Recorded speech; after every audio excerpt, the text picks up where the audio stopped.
হাত বুলিয়ে দিয়ে ফিসফিস করে বলল, তোর খিদে পাইছে রে? আমি নিচের দিকে তাকিয়ে বললাম, না খিদে নাই।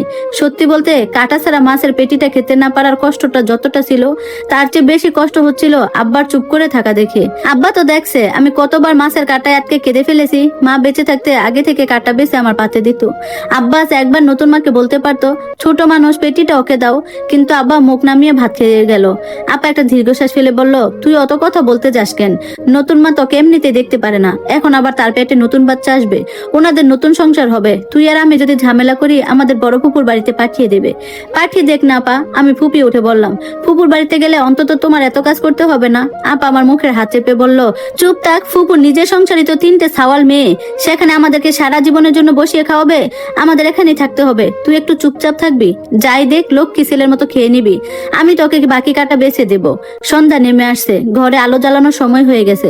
নতুন মা নিজের ঘর থেকে বেরিয়ে এসে রাগী গলায় হাঁক দিল, হ্যাঁ রে, ঘরের সাজবাতিটা কে জ্বালাবে? সব কাজ কি আমার এই শরীরে আমাকেই করতে হবে নাকি?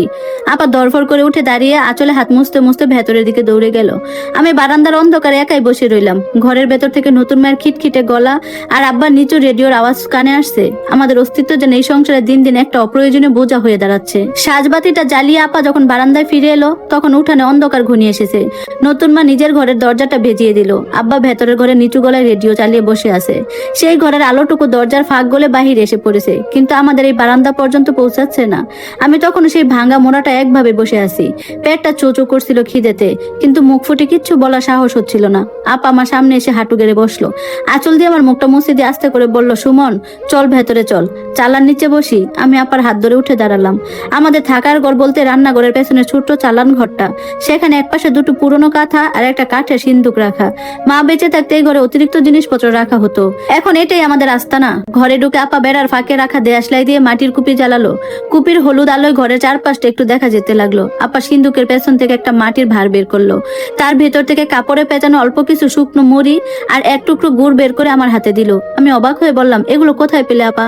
আপা আমার মাথায় হাত বুলিয়ে বলল, দুপুরে লুকিয়ে রেখেছিলাম, আমি জানি রাতে তোর খিদে লাগবে, নে চিবিয়ে খা, পানি এনে দিচ্ছি।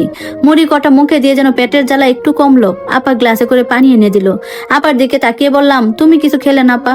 আপা গ্লাসটা নিতে নিতে বলল, আমার পেট ভরা আছে রে, দুপুরে বেশি করে খেয়েছিলাম। আমি জানি আপা মিথ্যে বলছে।